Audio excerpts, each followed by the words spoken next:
Excuse me, are you Agnes Ann Chervinsky? Yes. I'm 28, and I haven't heard that for 15 years. The Chervinsky I gave up when I got married, and the Ann I lost in high school.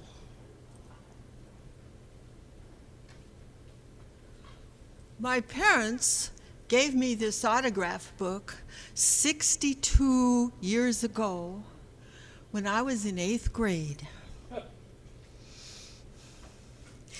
In these last months of grammar school, we girls shove our autograph books into each other's hands.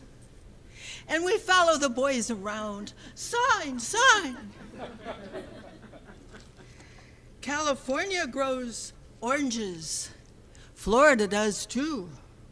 But it takes a state like Nebraska to grow a peach like you. We're in Nebraska.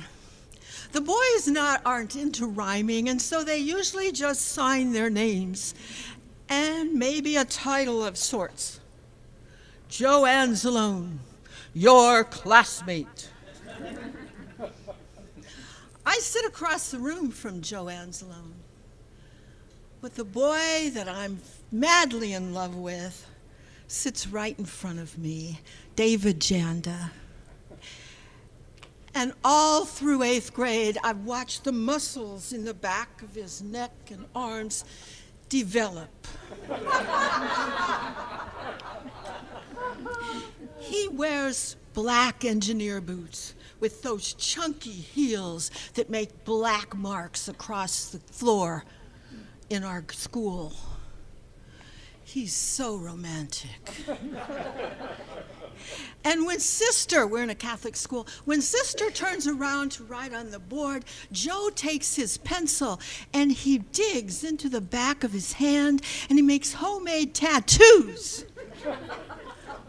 I think he's so brave and creative.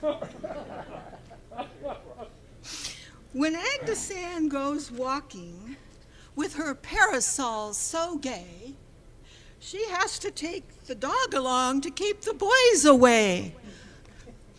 Would that were true. Actually, I'm plump and I have stringy brown hair. But I so want David Janda to sign my autograph book. David, will you sign my book? Not today. David, would you please sign my autograph book? Maybe tomorrow. David, it's tomorrow. Would you please sign my autograph book? I'll sign for $0.25.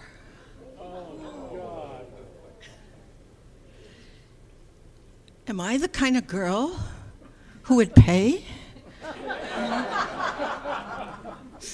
$0.25 is half my weekly allowance. I put away the dishes and put away the groceries for $0.25.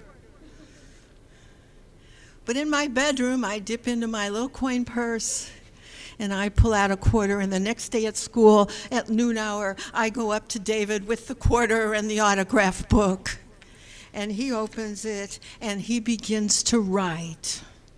And he's using his fountain pen. It's 1956. He's using his fountain pen, and I know it's not going to fade. And he writes, and I watch him, and then the bell rings. And I close the book, and I decide I will never open it until I get home from school. And in the quiet of my bedroom, I'll see what he wrote to me. And so it sits on my desk all afternoon, and I look at it. And I imagine what it says. Roses are red, violets are blue. Sugar is sweet, and so are you. Roses are red and violets are blue. You don't know it, but I like you. And so on the way home, I walk home with Donna Morovic the way I usually do. And she says, open it. I want to see what he wrote. And I say, no, I'm waiting till I get home. And she goes in her house and I keep walking. But I can't make it to my house. I want to know so badly. And so I see a yard there. And next to it, next to the grass is a plot of yellow irises, and I sit down on that grass and I open the book, and I know it's a blue page, and I read, "To Agnes Ann, who paid me 25 cents to put my name in her book."